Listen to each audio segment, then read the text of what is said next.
সালে নির্বাচন করেছে, উনি নির্বাচনে জয়যুক্ত হয়েছে। আদালতের রায়ের পরও মেয়র হিসেবে শপথ নিতে পারছেন না বিএনপি নেতা ইশরাক হোসেন। টানা আন্দোলনের মধ্যে খারিজ হয়ে যায় তার বিরুদ্ধে দায়ের করা রিট। জানানো হয় তার মেয়র হতে আর কোনো বাধা নেই, কিন্তু তারপরও শপথ পড়ানো হয়নি। এ নিয়ে আবারও আদালতের দ্বারস্থ হয়েছেন ইশরাক হোসেন।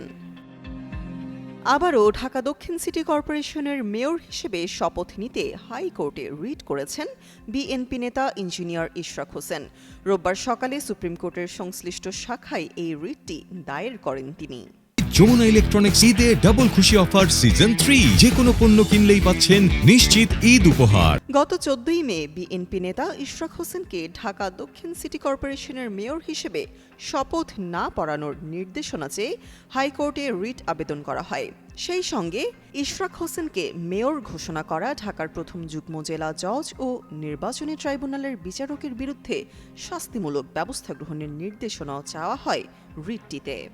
ঢাকা দক্ষিণ সিটি কর্পোরেশনের বাসিন্দা মোহাম্মদ মামুনুর রশিদের পক্ষে আইনজীবী কাজী আকবর আলী হাইকোর্টের সংশ্লিষ্ট শাখায় রিট আবেদনটি করেছিলেন।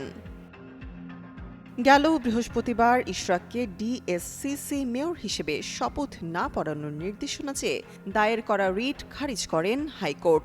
এ সময় হাইকোর্ট বলেন, এই রিট করার এখতিয়ার না থাকায় রিটটি খারিজ করা হলো।